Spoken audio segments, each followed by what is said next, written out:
J'ai reçu ce récit d'une abonnée du Chili qui m'a demandé de l'appeler Andrea. Ce qu'elle m'a raconté s'est passé durant son enfance et l'a marqué jusqu'à aujourd'hui.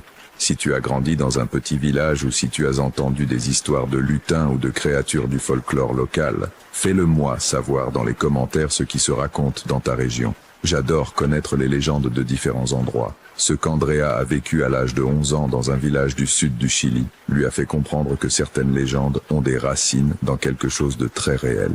Voici son histoire. Je m'appelle Andrea et j'ai 34 ans. Ce que je vais raconter s'est passé il y a 23 ans, mais je m'en souviens avec une clarté qui parfois me fait peur. Il y a des événements dans la vie qui s'enregistrent si profondément dans ta mémoire qu'ils ne s'estompent jamais, peu importe combien tu essaies. C'est l'un de ces événements. J'ai grandi dans un petit village de la région des Lacs, dans le sud du Chili. Je ne vais pas dire exactement lequel car j'ai encore de la famille là-bas et je préfère garder un peu de vie privée. C'était l'un de ces villages où tout le monde se connaît, où les maisons ont de grands jardins avec des arbres fruitiers, où les enfants jouent dans la rue sans peur et où les anciennes légendes sont encore racontées comme des vérités. Ma grand-mère maternelle, que nous appelions Mamie Rosa, vivait à la périphérie du village. Sa maison était ancienne, en bois, avec un large couloir qui entourait toute la construction. Derrière la maison, il y avait un grand terrain avec une forêt de myrtes qui s'étendait jusqu'où portait le regard. Enfant, cette forêt me semblait magique. Les arbres avaient des troncs couleur cannelle qui brillaient quand il pleuvait, et leurs branches s'entrelaçaient, formant une sorte de toit vert. Mamie Rosa était une femme spéciale. Elle avait des connaissances en herbes et en remèdes qu'elle avait appris de sa propre grand-mère. Les gens du village venaient la voir quand ils avaient une douleur que les médecins ne pouvaient pas guérir. Elle préparait des infusions, des cataplasmes, des pommades. Mais il y avait une autre chose que Mamie Rosa faisait, et dont elle ne parlait pas ouvertement. Elle protégeait les gens de choses qui n'étaient pas de ce monde. Quand j'avais 11 ans, mes parents ont dû voyager à Santiago pour le travail pendant 2 semaines. Ils ont décidé de me laisser avec Mamie Rosa. J'ai adoré l'idée. J'adorais ma grand-mère, et l'idée de passer 2 semaines chez elle, à explorer la forêt et à écouter ses histoires, m'excitait. Les premières nuits furent merveilleuses. Mamie Rosa me racontait des légendes avant de dormir. Des histoires de la pincoya, du troco, de la fiura, du caloche. Mais il y avait une créature dont elle parlait d'un ton différent, plus sérieux. L'Anchimalen. Et l'Anchimayen est un lutin espiègle, me disait-il. Il ressemble à un petit garçon, mais il n'est pas humain. Il aime jouer des tours aux gens, surtout aux enfants. Il peut changer de forme, devenir invisible, imiter des voix. Et si tu attires sa colère, il peut faire de très mauvaises choses. Comme quoi, demandai-je, avec cette fascination morbide que les enfants ont. Il peut te faire te perdre dans la forêt. Il peut te rendre malade. Il peut t'apporter de la malchance à ta famille. C'est pourquoi il faut le respecter. Ne jamais se moquer de lui. Et surtout, ne jamais le suivre si tu le vois. J'écoutais ces histoires comme si c'étaient des contes de fées, sans vraiment croire qu'elles étaient vraies. Jusqu'à la 5e nuit. C'était mardi. Maman Rosa m'avait couché tôt parce que le lendemain, nous devions aller au village faire des courses. Ma chambre était au 2e étage de la maison, avec une grande fenêtre donnant sur le jardin arrière et la forêt. J'aimais dormir avec les rideaux ouverts pour voir les étoiles. Je me suis réveillé au milieu de la nuit. Je ne sais pas exactement ce qui m'a réveillé, mais tout à coup, j'étais complètement alerte, le cœur battant rapidement. La lune était pleine cette nuit-là, illuminant la cour d'une belle mais troublante lumière argentée. Et puis je l'ai vu. Il y avait un enfant dans la cour, debout juste au bord où l'herbe s'arrêtait et où la forêt commençait. Il semblait avoir mon âge, peut-être un peu moins. Il portait des vêtements étranges, comme anciens, et ses cheveux étaient très noirs et en désordre. Il était complètement immobile, regardant directement vers ma fenêtre. Ma première pensée a été que c'était un enfant du village qui s'était perdu. J'étais sur le point de réveiller Mamie Rosa quand l'enfant a souri. Ce n'était pas un sourire amical, c'était un sourire trop large, montrant trop de dents, un sourire qu'aucun enfant normal ne ferait. Puis il a levé une main et m'a fait signe de descendre. Le geste était clair. « Viens, suis-moi ». Quelque chose en moi criait de ne pas le faire. Je me suis rappelé les mots de Mamie Rosa. « Ne le suis jamais si tu le vois ». Mais comment pouvait-il être lui? Les Anchimalen n'étaient que des légendes, n'est-ce pas? Je me suis éloigné de la fenêtre et me suis caché sous les draps, le cœur battant si fort que je pensais qu'il allait sortir de ma poitrine. Je suis resté ainsi pendant ce qui m'a semblé des heures, sans oser regarder à nouveau. Finalement, la fatigue m'a vaincu et je me suis endormi. Le lendemain matin, je me suis convaincu que c'était un rêve très vivant, mais un rêve tout de même. Je n'ai rien dit à Mamie Rosa au petit déjeuner, mais cette nuit-là, cela s'est reproduit. Cette fois, je me suis réveillé exactement à 3 heures du matin. Je le sais parce que j'ai regardé l'horloge sur la table de nuit. Et il était là encore, l'enfant dans la cour, au même endroit, avec la même posture, les mêmes vêtements, comme s'il n'avait pas bougé depuis 24 heures. Cette fois, il n'a pas souri. Il m'a juste regardé fixement et a refait le geste. « Viens !» »« Non !» ai-je chuchoté, bien que je savais qu'il ne pouvait pas m'entendre. « Je ne vais pas y aller. » L'enfant a incliné la tête comme s'il était confus. Puis lentement, il a levé l'autre main et a pointé vers la forêt derrière lui. Le geste était clair. « Il y a quelque chose là-bas que je veux te montrer. » La curiosité est une chose dangereuse. Malgré la peur que je ressentais, une partie de moi voulait savoir ce qu'il y avait dans cette forêt qui était si important. Je voulais savoir qui était vraiment cet enfant. Mais je me rappelais à nouveau les avertissements de Mamie Rosa. Je me forçais à fermer les rideaux et je me mis au lit, me couvrant complètement avec les couvertures.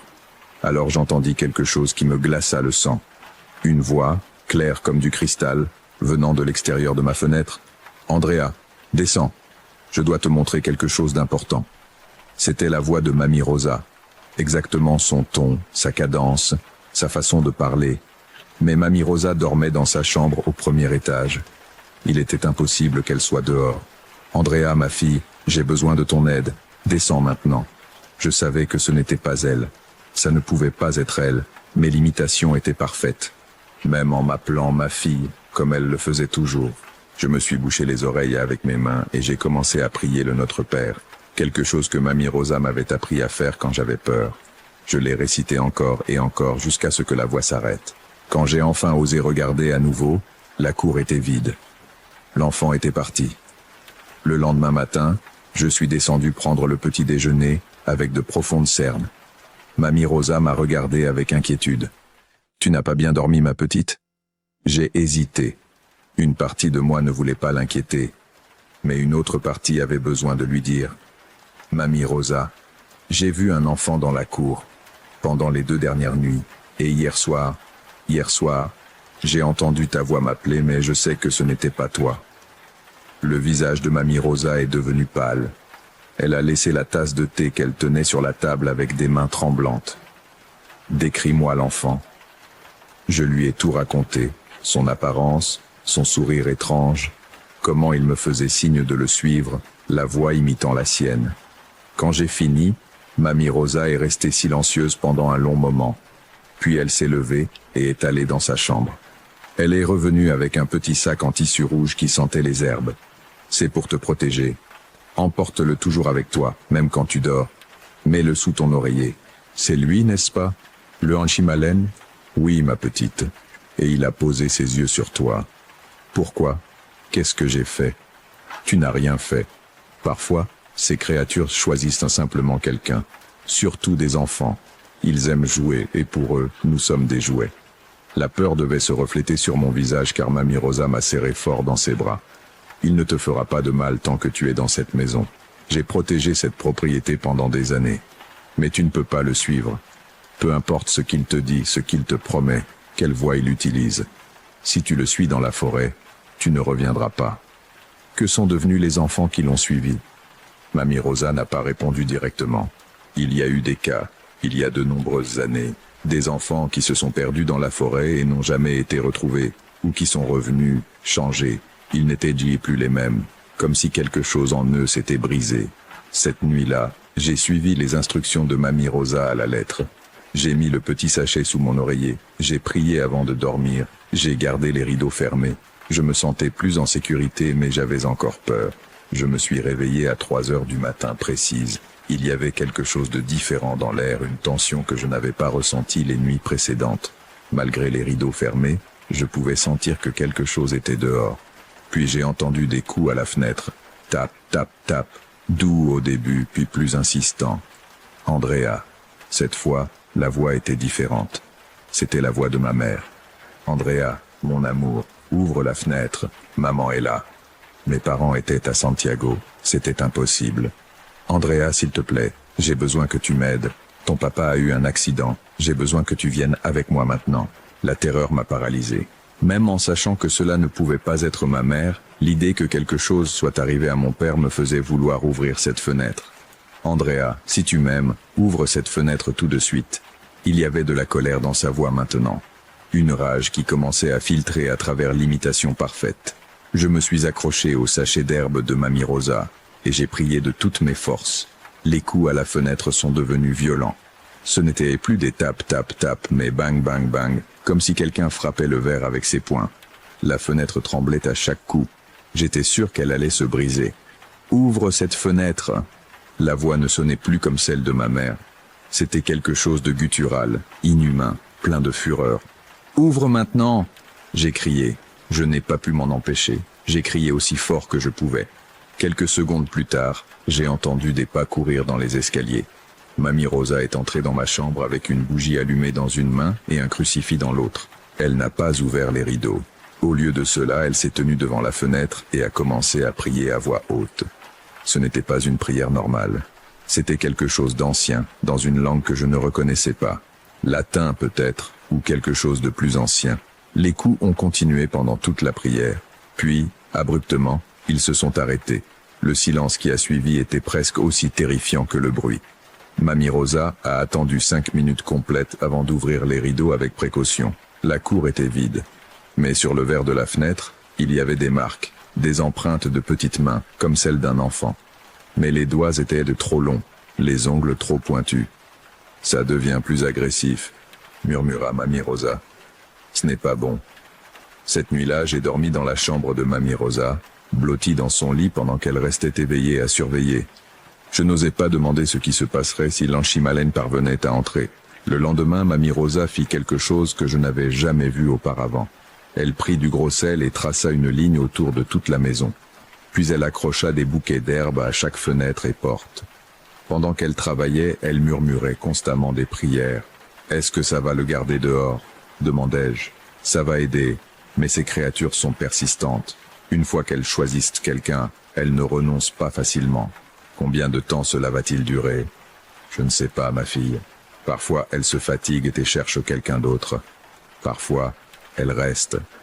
L'idée que cette chose me poursuive le reste de ma vie me terrifiait.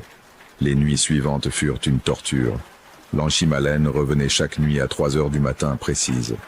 Il essayait différentes voix, celles de ma mère, de mon père, de mes amis de l'école, même des enseignants.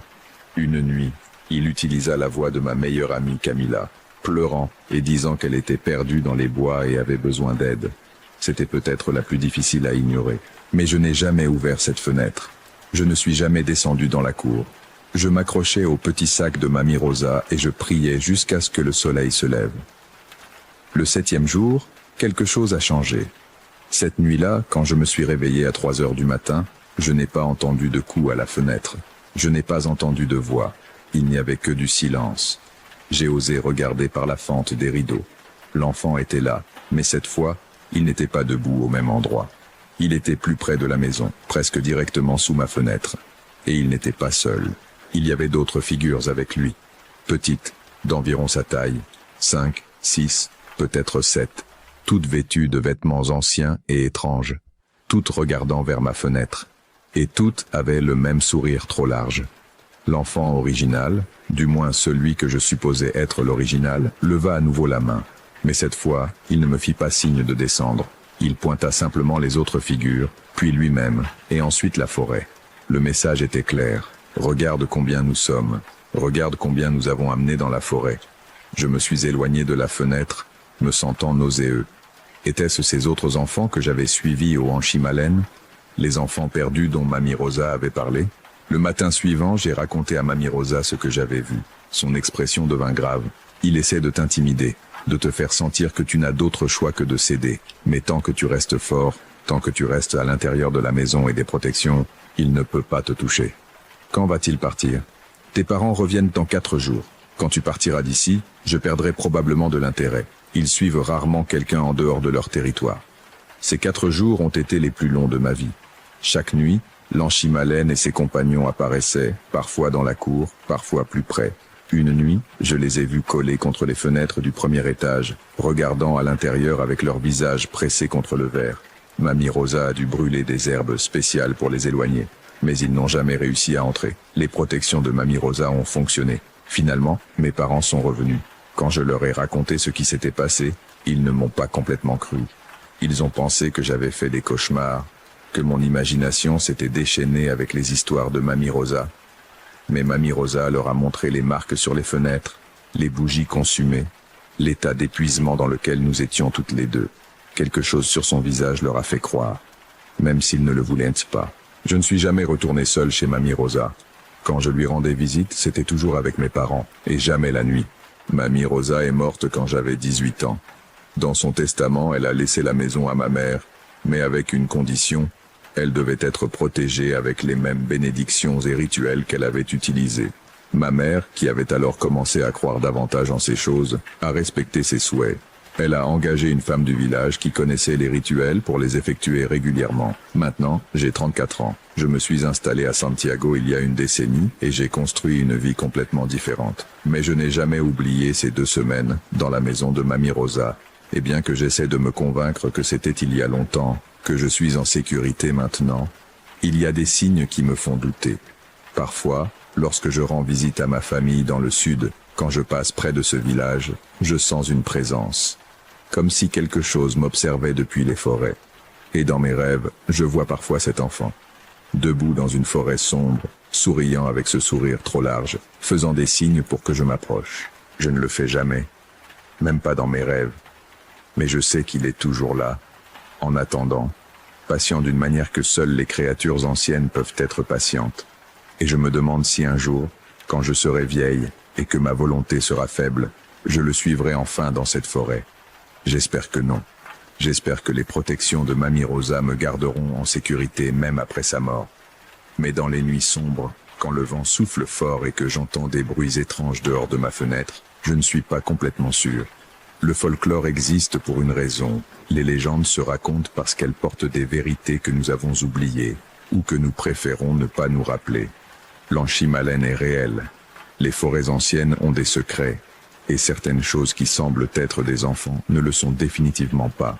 Mon conseil à quiconque lit ceci, si jamais tu vois un enfant étrange dans un endroit où il ne devrait pas y avoir d'enfant, si tu entends des voix familières t'appelant depuis des endroits impossibles, si quelque chose te fait signe de le suivre dans la forêt, ne le fais pas.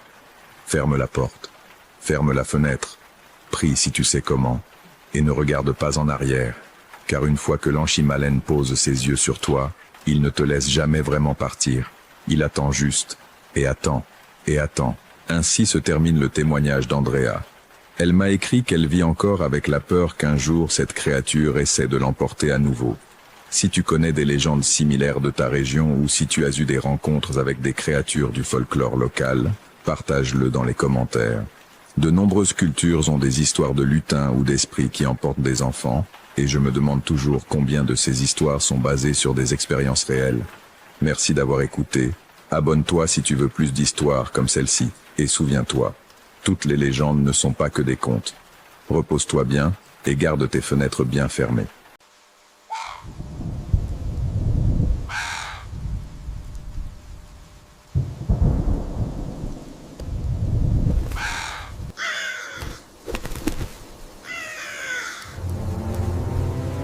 Il y a quelques jours, j'ai reçu un message d'une auditrice nommée Patricia, d'un village côtier à Veracruz, au Mexique. Son histoire m'a laissé sans voix pendant des heures après l'avoir lue. Si jamais vous avez ressenti que quelque chose d'invisible vous observe chez vous, ou si vous avez vécu des phénomènes que vous ne pouvez pas expliquer, faites-le moi savoir dans les commentaires. Croyez-moi, vous n'êtes pas seul. Maintenant, permettez-moi de partager ce que Patricia a vécu lorsqu'elle a acheté la maison de ses rêves au bord de la mer, sans savoir qu'elle venait avec une locataire qui n'était jamais partie.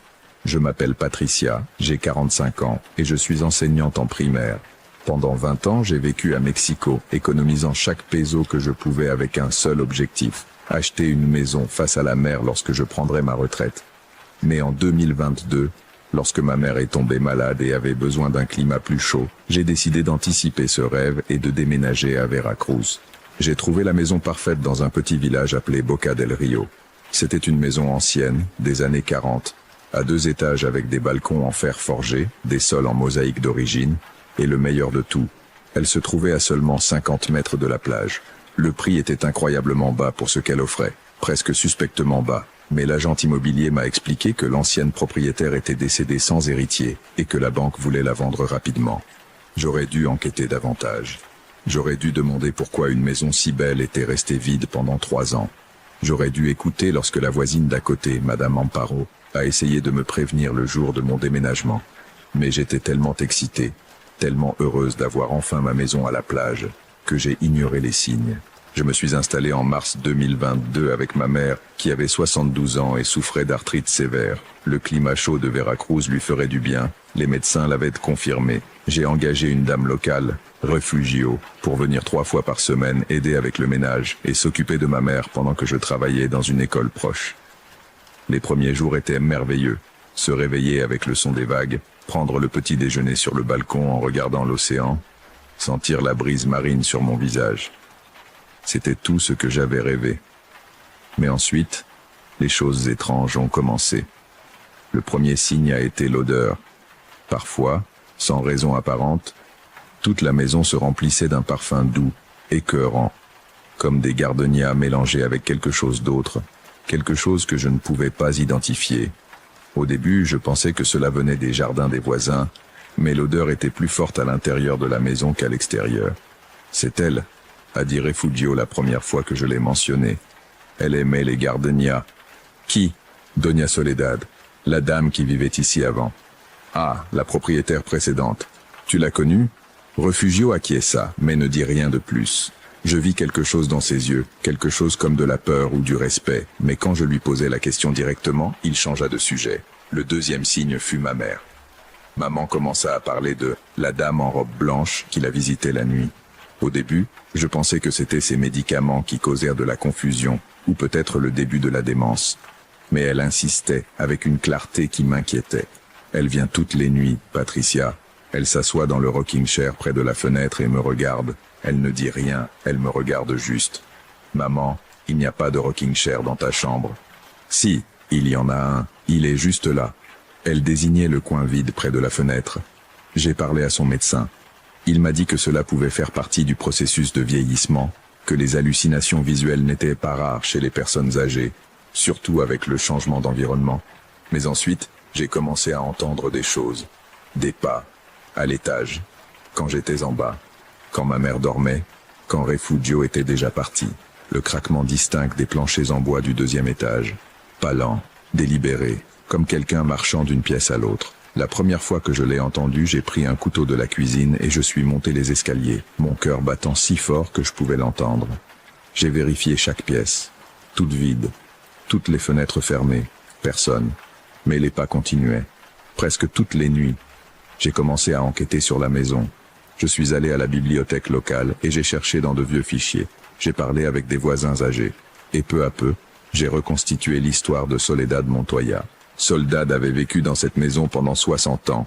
Elle s'y était installée comme fiancée en 1942 avec son mari Joaquín, un pêcheur. Ils avaient 3 enfants, tous des garçons. Selon les registres et les histoires que j'ai entendues, Soledad était connue dans le village pour 2 choses. Sa beauté extraordinaire et son caractère dominant. C'était la femme la plus belle que j'ai jamais vue, m'a dit Don Arturo, un homme de 90 ans qui avait connu Soledad dans sa jeunesse. Mais elle était aussi la plus jalouse. Joaquín ne pouvait même pas regarder une autre femme sans qu'elle ne fasse un scandale.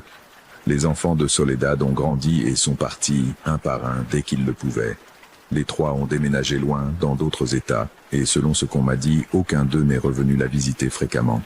Sa relation avec elle était compliquée. Joaquín est mort en 1985, noyé en mer pendant une tempête. Après cela, Soledad a vécu seule dans la maison pendant 37 ans de plus. Elle est devenue de plus en plus reclusive, plus étrange. Elle parlait toute seule, m'a dit Doña Amparo, ma voisine. Nous l'entendions à travers les murs, des conversations complètes, comme si quelqu'un était avec elle. Mais elle était toujours seule. Soledad est morte en 2019, à 98 ans. On l'a trouvée 3 jours après sa mort, dans sa chambre au 2e étage. Aucun de ses enfants n'est venu aux funérailles. Et depuis lors, la maison était restée vide, jusqu'à ce que je l'achète. Une nuit d'avril, un mois après avoir emménagé, quelque chose a changé. Les phénomènes se sont intensifiés. Il était 2 heures du matin quand je me suis réveillé au son de cristaux qui se brisaient. J'ai couru dans les escaliers et j'ai trouvé que toutes les assiettes du buffet de la cuisine étaient par terre, en 1000 morceaux. Elles n'auraient pas pu tomber toutes seules. Le buffet était stable, les assiettes étaient bien placées. Et au milieu des morceaux de porcelaine, j'ai vu une empreinte de pieds nus, petite, de femme, faite avec ce qui semblait être du sable mouillé. Ma mère est descendue les escaliers, attirée par le bruit. « C'est elle », a-t-elle dit d'une voix tremblante. La dame en robe blanche, elle est en colère. « Maman, ne dis pas ça. Je la vois toutes les nuits, Patricia, et chaque nuit, elle est plus près de mon lit. Elle ne reste plus dans le rocking chair. La nuit dernière, elle était debout à mes côtés quand je me suis réveillé. La peur dans ses yeux était réelle, trop réelle pour n'être qu'une confusion sénile. Le matin suivant, j'ai appelé Refugio et lui ai demandé de tout me raconter sur Soledad. Tout. Refugio a soupiré profondément. J'ai travaillé pour Doña Soledad pendant 15 ans avant qu'elle ne meure.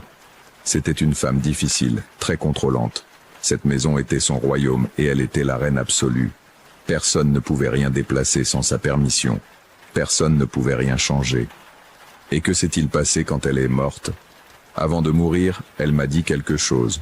Elle était dans son lit, très faible, et elle m'a serré la main avec force. Elle m'a dit, « C'est ma maison, Refugio.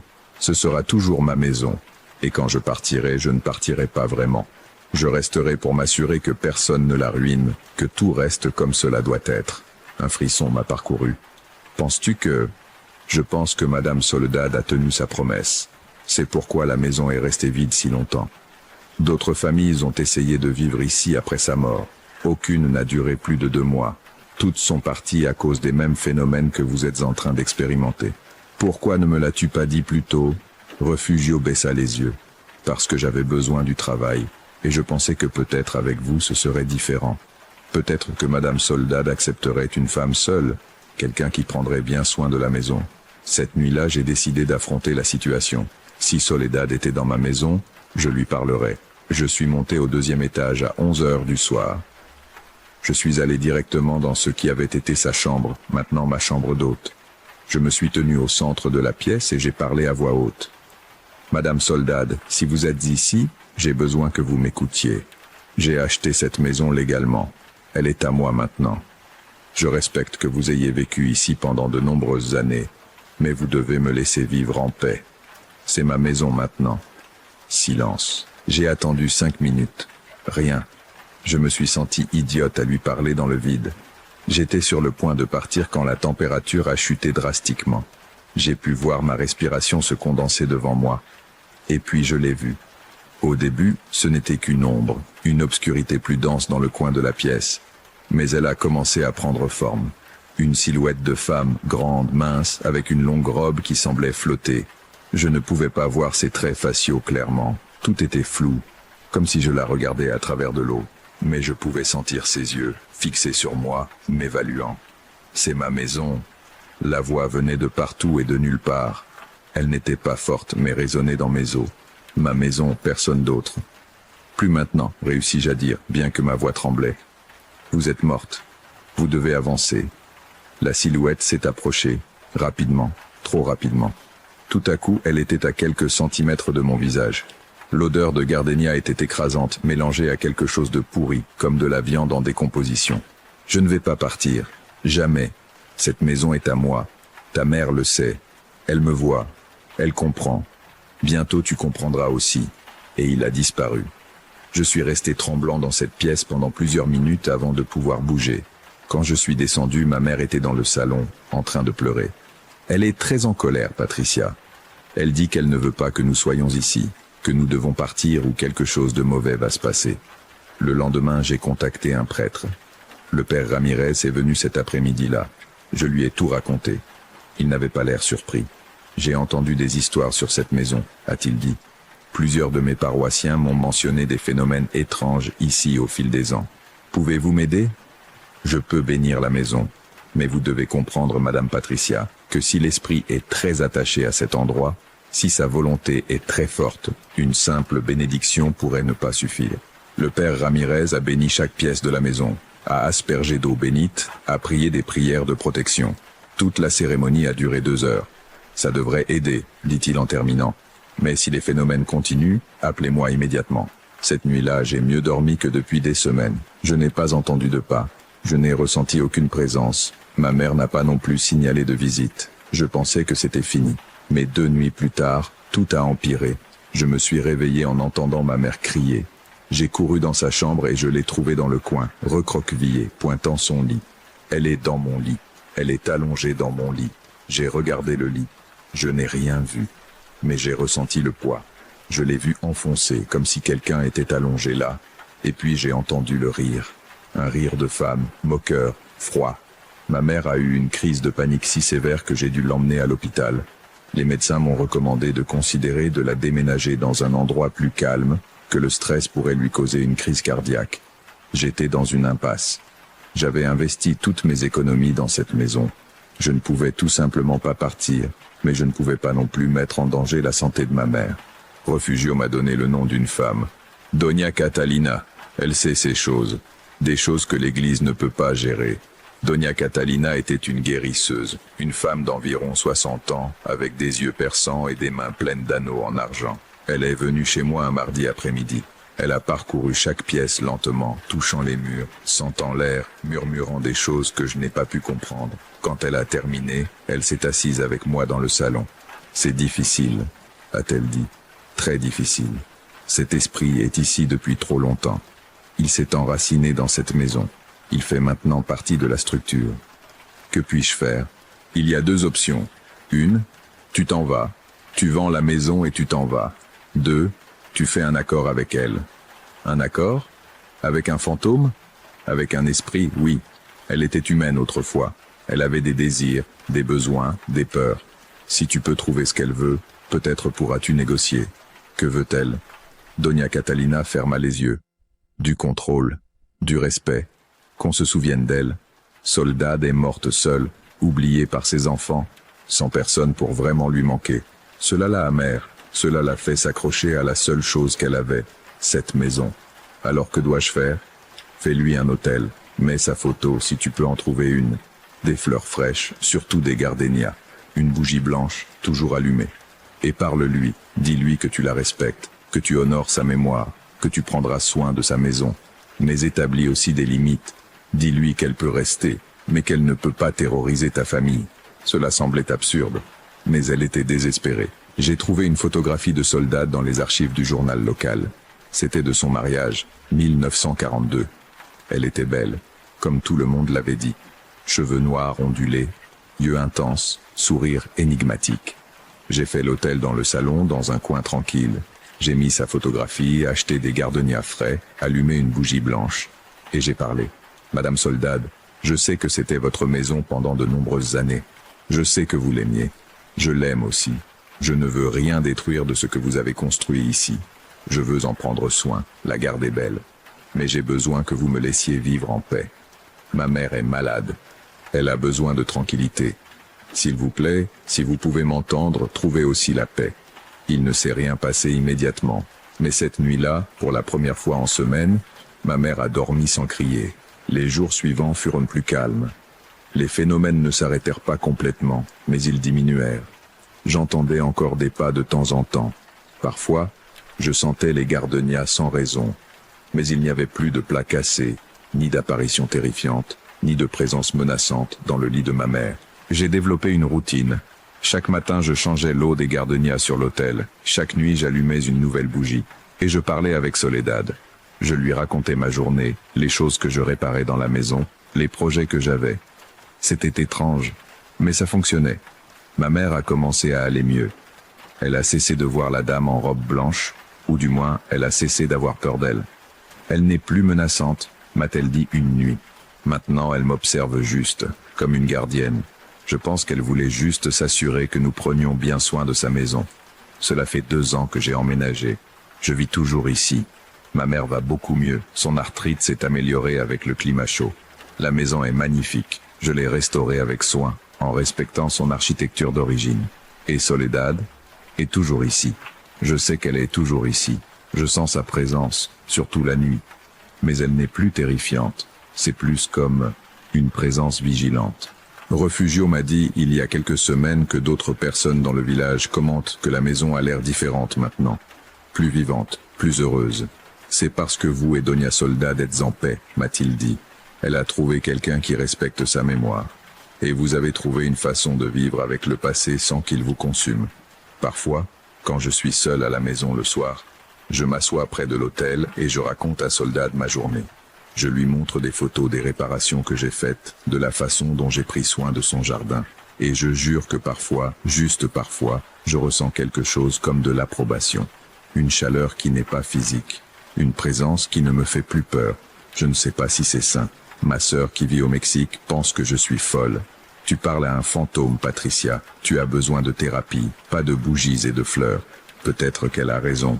Peut-être que tout cela est une forme élaborée d'auto-illusion, une manière de faire face au stress de vivre dans une vieille maison avec une histoire. Mais j'ai appris quelque chose au cours de ces 2 dernières années. Parfois, partager un espace avec le passé nécessite plus que simplement l'ignorer ou le détruire. Cela nécessite du respect. Cela nécessite de reconnaître que les murs conservent des souvenirs, que les personnes qui ont vécu avant nous ont laissé une empreinte qui ne s'efface pas facilement. Soledad Montoya a vécu dans cette maison pendant 60 ans. Elle l'a aimée, l'a soignée, y a versé sa vie. Et quand elle est morte, elle n'a pas pu le laisser partir. J'aurais pu me battre. J'aurais pu amener plus de prêtres, plus de guérisseurs, plus d'exorcistes. J'aurais pu essayer de l'expulser par la force. Mais j'ai choisi un autre chemin. J'ai choisi de faire la paix avec l'esprit de la femme qui est venue avant moi. Et ça a fonctionné. Ma maison au bord de la mer est enfin paisible. Les vagues se brisent doucement dehors. La brise marine entre par les fenêtres. Ma mère lit sur le balcon. Les gardénias fleurissent dans le jardin. Et la nuit, quand la lune brille sur l'océan et que tout est calme, je vois parfois une silhouette sur le balcon du 2e étage. Une femme en robe blanche, regardant la mer. Cela ne me fait plus peur. Parce que je comprends maintenant que Soledad n'est pas une menace. C'est une gardienne. Elle veille sur sa maison, notre maison. Et tant que je la respecte, tant que je garde sa mémoire vivante, tant que je prends soin de ce qu'elle a aimé, nous pouvons coexister. Est-ce étrange? Oui. Est-ce peu conventionnel? Sans aucun doute. Est-ce que ça fonctionne? Pour moi, oui. Parfois, la peur ne se combat pas par la confrontation. Elle se combat par la compréhension, par l'empathie, en reconnaissant que les esprits qui nous hantent ont aussi été des personnes autrefois, avec leurs propres douleurs, leurs propres amours, leurs propres besoins. La solitude avait besoin d'être rappelée. Elle avait besoin de savoir que sa maison continuerait d'être aimée. Et j'avais besoin d'un foyer où ma mère pourrait guérir. Nous avons trouvé le moyen de nous donner mutuellement ce dont nous avions besoin. C'est tout ce que Patricia a voulu partager. Elle m'a dit qu'elle vit toujours dans cette maison et que la relation avec Soledad reste pacifique. Elle a changé les gardénias ce matin avant de m'écrire. Si jamais tu as dû partager ton espace avec quelque chose d'autre, j'aimerais savoir comment tu as géré cela. Laisse-le dans les commentaires. Et si cette histoire t'a fait penser différemment à ce que signifie être hanté, partage-la. Parfois, les fantômes ont juste besoin d'être rappelés. Que tu dormes paisiblement ce soir.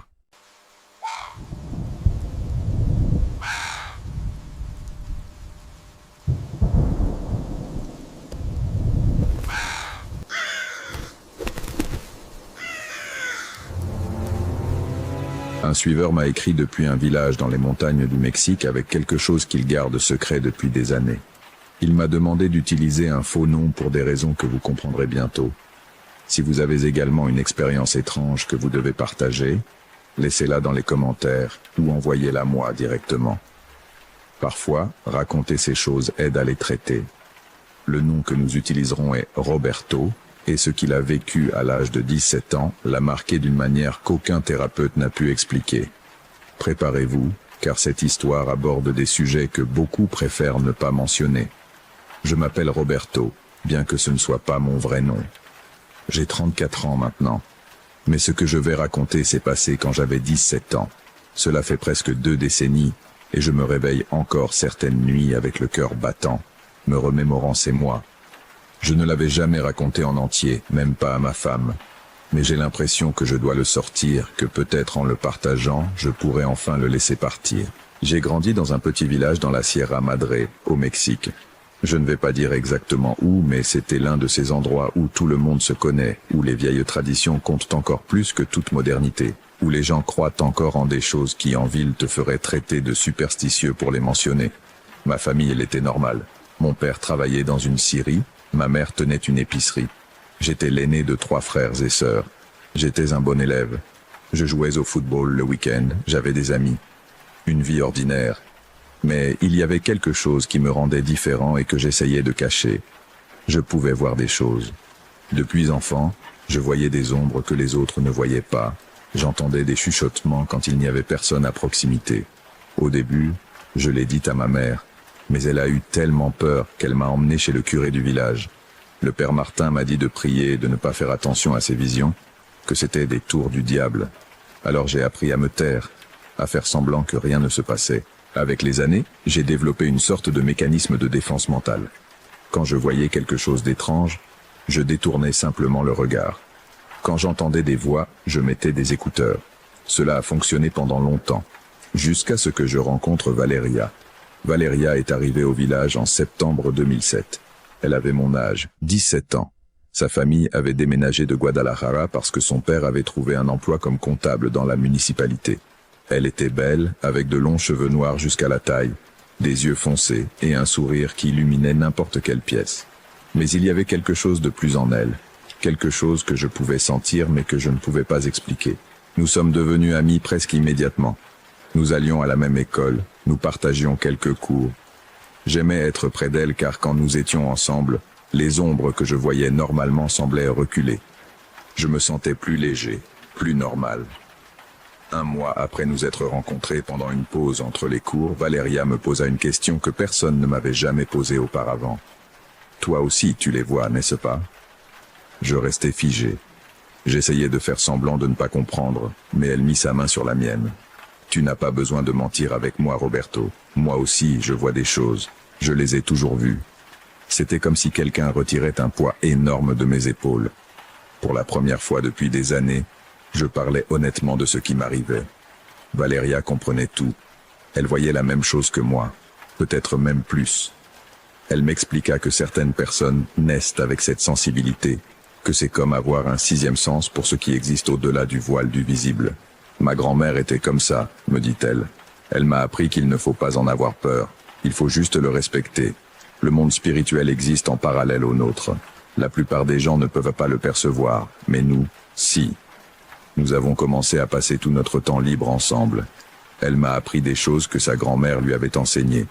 Comment se protéger, comment distinguer entre les esprits bienveillants et malveillants, comment fermer son esprit quand on a besoin de repos. Pour la première fois de ma vie, je sentais que je n'étais pas fou, que je n'étais pas seul. Je suis tombé amoureux d'elle, bien sûr. Comment ne pas le faire? Elle était intelligente, belle, et c'était la seule personne au monde qui me comprenait vraiment. Mais Valeria a toujours gardé une certaine distance. Nous étions meilleurs amis, confidents, mais quand j'essayais de faire le pas vers quelque chose de plus, elle changeait de sujet en douceur. En novembre, j'ai remarqué que Valeria commençait à agir de manière étrange. Elle arrivait à l'école avec de profonds cernes, comme si elle n'avait pas dormi depuis des jours. Parfois, je la trouvais en train de regarder dans le vide, avec une expression sur son visage que je ne savais pas déchiffrer. Quand je lui demandais ce qui se passait, elle souriait simplement et disait qu'elle allait bien. Un après-midi, nous rentrions chez nous, lorsque nous sommes passés devant la maison de Doña Remedios. Doña Remedios était connue dans le village comme guérisseuse, mais tout le monde savait qu'elle faisait aussi des travaux d'un autre type, des travaux sombres. Les gens allaient la voir quand ils voulaient des liens d'amour, quand ils voulaient faire du mal à un ennemi, quand ils voulaient des choses que l'Église condamnerait. Valeria s'est arrêtée devant la maison. C'était une vieille construction, peinte en bleu décoloré, avec un jardin rempli de plantes que je ne reconnaissais pas. À la porte, il y avait une pancarte qui disait « On lit des lettres, on fait des nettoyages. Ma mère est venue ici, dit Valeria soudainement. Sa voix sonnait plate, sans émotion. Pourquoi ? Parce que mon père a une autre femme. Il l'a depuis des années. Ma mère veut qu'il revienne complètement à elle, qu'il laisse l'autre. » Je restais silencieux. Je ne savais pas quoi dire. Madame Remedios lui a dit qu'elle pouvait l'aider, qu'elle connaissait un travail puissant. Mais elle avait besoin de quelque chose de mon père, des cheveux, de la salive, quelque chose comme ça. Et elle avait aussi besoin de... Valeria s'arrêta, se mordant la lèvre. De quoi avait-elle besoin d'autre? De quelqu'un de jeune, quelqu'un de vierge, quelqu'un qui pourrait servir de canal. Un frisson me parcourut le dos. Valeria, non. Elle me regarda enfin. Ses yeux étaient remplis de larmes. Ma mère est désespérée, Roberto. Elle pleure toutes les nuits. Mon père vient à peine à la maison. Je veux juste l'aider. Doña Remedios dit que ce n'est pas dangereux, que je dois juste la laisser travailler à travers moi pendant quelques heures. Valeria, tu ne sais pas ce qu'elle te demande vraiment. Cette femme n'est pas une simple guérisseuse. Les gens disent qu'elle fait des pactes, qu'elle invoque des choses qu'elle ne devrait pas invoquer. Ce ne sont que des rumeurs. Tu sais que ce ne sont pas que des rumeurs. Tu vois les choses, tout comme moi. As-tu ressenti l'énergie autour de cette maison? Elle est sombre, Valeria. Elle est dangereuse. Elle s'est détachée de ma main. Ma mère l'a déjà payée. C'est demain soir. C'est déjà décidé. Je t'en prie, ne va pas. Je dois le faire. C'est ma famille. Cette nuit-là, je n'ai pas pu dormir. Quelque chose en moi criait que Valeria commettait une terrible erreur. J'ai pensé à parler à mes parents, à ses parents, à quelqu'un. Mais que leur dirais-je? Que mon ami allait participer à un rituel de sorcellerie? Dans ma famille, on ne parlait pas de ces choses. Et si je le faisais, je finirais juste enfermé ou quelque chose de pire. Le lendemain, Valeria était absente de l'école. Je lui ai envoyé des messages auxquels elle n'a pas répondu. Dans l'après-midi, je suis allé chez elle, mais sa mère m'a dit qu'elle était malade et qu'elle ne pouvait pas recevoir de visite. Quand la nuit est tombée, je n'ai plus pu le supporter. Je suis sorti de chez moi sans le dire à personne et j'ai marché jusqu'à la maison de Doña Remedios. Il était presque 9 heures du soir. Le village était calme, les rues vides. La maison bleue se trouvait au bout d'une rue non pavée, entourée de terrains vagues. Il y avait de la lumière à l'intérieur. Je me suis approché avec précaution, me cachant dans l'ombre. Les fenêtres avaient des rideaux, mais j'ai pu voir des silhouettes se déplacer à l'intérieur. J'ai entendu des voix, bien que je ne pouvais pas distinguer les mots. J'ai contourné la maison jusqu'à trouver une fenêtre à l'arrière qui avait le rideau légèrement tiré. Je me suis penché avec précaution. Ce que j'ai vu m'a fait retenir mon souffle. La pièce était éclairée uniquement par des bougies. Il y en avait des dizaines, créant un cercle de lumière vacillante. Au centre du cercle se trouvait une table recouverte d'un tissu rouge. Et sur la table, des objets que je reconnaissais des films, mais que je n'avais jamais vus dans la vie réelle. Des os, des récipients avec des liquides sombres, des poupées faites de chiffon et de paille. Doña Remedios était là. C'était une femme d'environ 60 ans, mince, avec des cheveux complètement blancs, relevés en un chignon serré. Elle portait une robe noire et des colliers qui brillaient à la lumière des bougies. À ses côtés se trouvait la maman de Valeria, vêtue de blanc, les yeux fermés et les mains jointes comme si elle priait. Et là, à genoux sur le sol dans le cercle de bougies, se trouvait Valeria, également vêtue de blanc, avec les cheveux lâchés tombant sur ses épaules. Elle avait les yeux ouverts, mais son regard était vide, comme si elle n'était pas vraiment présente. Doña Remedios a commencé à parler dans une langue que je ne reconnaissais pas. Ce n'était pas de l'espagnol, ce n'était pas de l'anglais. Cela sonnait ancien, guttural. Pendant qu'elle parlait, elle mouvait les mains au-dessus de la tête de Valeria, traçant des symboles dans l'air. La température a chuté drastiquement. Je pouvais voir ma respiration se condenser bien que nous étions en novembre et que le temps était tempéré. Les bougies ont commencé à vaciller toutes en même temps, comme si une brise invisible les agitait. Alors j'ai vu quelque chose qui m'a donné envie de crier. Derrière Doña Remedios, émergeant de l'obscurité comme si le mur lui-même s'ouvrait, une silhouette est apparue. Ce n'était pas humain. Elle était grande, décharnée, avec des membres trop longs. Je ne pouvais pas voir son visage clairement, seulement la suggestion d'yeux brillants d'une couleur rougeâtre maladive. La silhouette s'est approchée de Valeria. Elle a tendu une main, si on pouvait l'appeler main, vers elle. Valeria a commencé à trembler violemment. Sa bouche s'est ouverte comme si elle allait crier, mais aucun son n'est sorti. Doña Remedios continuait avec son chant, plus fort maintenant. La mère de Valeria gardait les yeux fermés, indifférente à la présence dans la pièce. Je ne pouvais plus le supporter. J'ai frappé la fenêtre de toutes mes forces. Valeria. Le verre s'est brisé. Le chant s'est arrêté brusquement. Doña Remedios s'est tournée vers la fenêtre avec une expression de colère absolue. Mais ce qui m'a le plus effrayé, c'est que la créature m'a aussi regardé. Nos yeux se sont croisés pendant une seconde qui a semblé éternelle. J'ai couru. Je ne sais pas comment mes jambes m'ont porté, mais j'ai couru plus vite que je n'avais jamais couru de ma vie. J'ai entendu Doña Remedios crier quelque chose derrière moi, mais je ne me suis pas arrêté. J'ai couru dans les rues sombres du village, trébuchant, tombant, me relevant, jusqu'à ce que j'arrive chez moi. Je me suis enfermé dans ma chambre. Mes parents ont essayé de me demander ce qui se passait, mais je ne pouvais pas parler. Je me suis blotti dans mon lit, tremblant, avec les lumières allumées. Cette nuit-là, je n'ai pas dormi. Chaque fois que je fermais les yeux, je voyais cette créature. Ses yeux rouges me regardaient. Je sentais qu'elle savait qui j'étais, qu'elle m'avait marqué d'une certaine manière. Le lendemain, Valeria est arrivée à l'école. Quand je l'ai vue, j'ai ressenti un soulagement immédiat. Elle allait bien, elle était vivante. J'ai couru vers elle. Valeria, merci Dieu. Hier soir, Mais quand elle m'a regardé, quelque chose n'allait pas. Ses yeux étaient les mêmes, son visage était le même, mais il y avait quelque chose de différent dans la façon dont elle me regardait, comme si elle ne me reconnaissait pas complètement. « Bonjour, Roberto », dit-elle. Sa voix semblait normale, mais il y avait un ton étrange, trop calme, trop contrôlé. « Ça va ?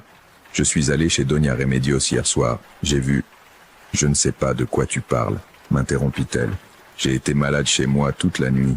Valeria, je t'ai vue, tu étais dans cette pièce, il y avait une chose, une créature. Elle s'est approchée de moi.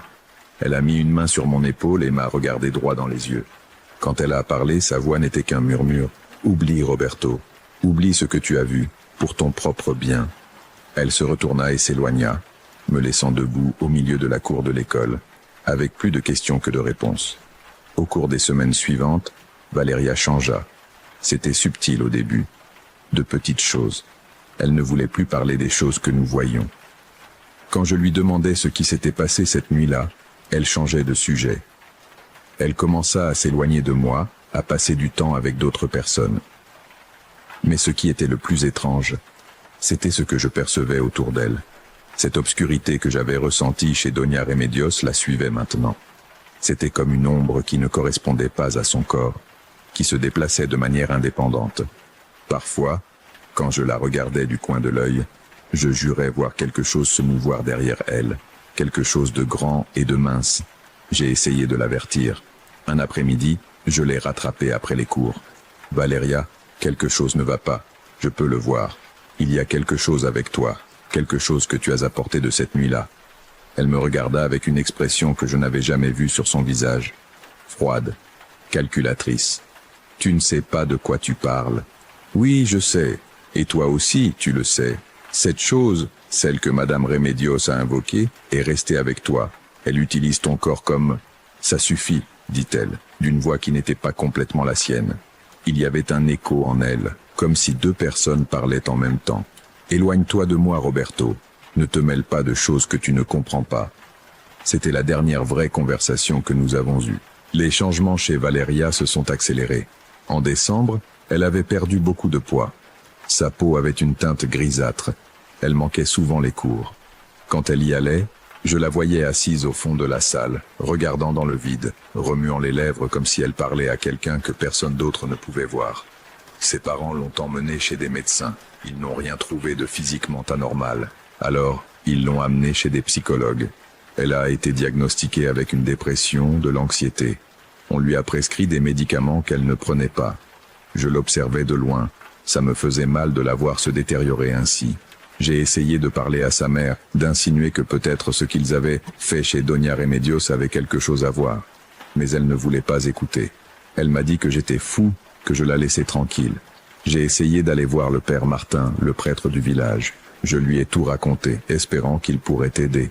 Il m'a écouté avec une expression grave. « Ce que tu décris, fils, est une possession. » Ou quelque chose de similaire. Cette femme, Doña Remedios, a ouvert une porte qu'elle n'aurait pas dû ouvrir.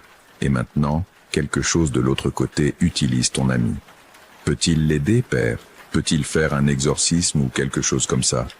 J'aurais besoin de la permission de la famille. Et d'après ce que tu me dis, ils ne sont pas prêts à accepter la vérité. Alors, que puis-je faire?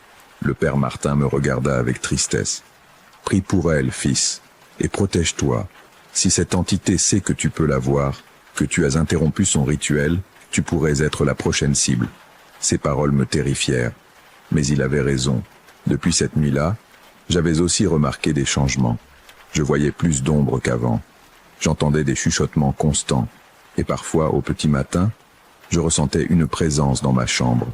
Quelque chose qui m'observait depuis les coins sombres. Je commençais à emporter avec moi des choses que le père Martin m'avait données. Une médaille de Saint-Benoît, de l'eau bénite dans une petite bouteille, des prières écrites sur des petits papiers que je gardais dans mes poches. Je me disais que c'était de la superstition, mais au fond, je savais que j'avais besoin de toute la protection possible. Janvier arriva et avec lui, nous retournâmes en classe après les vacances d'hiver. Valéria était revenue, mais elle était méconnaissable. Elle avait perdu tant de poids que ses vêtements étaient énormes. Ses cheveux étaient ternes et abîmés. Ses yeux, qui brillaient autrefois d'intelligence et de vie, étaient maintenant enfoncés et entourés de cernes profonds. Un jour, à la mi-janvier, elle me trouva dans le couloir de l'école. Cela faisait des semaines que nous ne parlions plus directement. « Roberto », murmura-t-elle, s'approchant tellement que je pouvais sentir son haleine. Elle sentait quelque chose de pourri, de malade. « J'ai besoin de ton aide. Que s'est-il passé? De quoi as-tu besoin? »« Elle est en moi. La chose que tu as vue cette nuit-là. Doña Remedios l'a appelée et maintenant elle ne s'en va pas. Elle grandit, Roberto. Chaque jour elle est plus forte.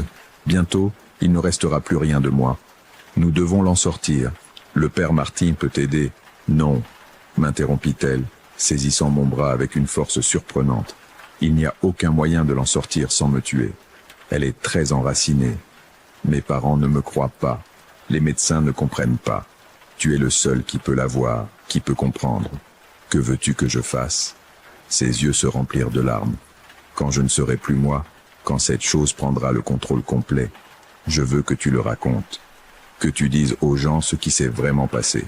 Que tu avertisses les autres sur Doña Remedios et ses travaux. Promets-le-moi. »« Valéria, ne dis pas ça. Nous allons trouver un moyen. Promets-le-moi, Roberto. » Je soutins son regard.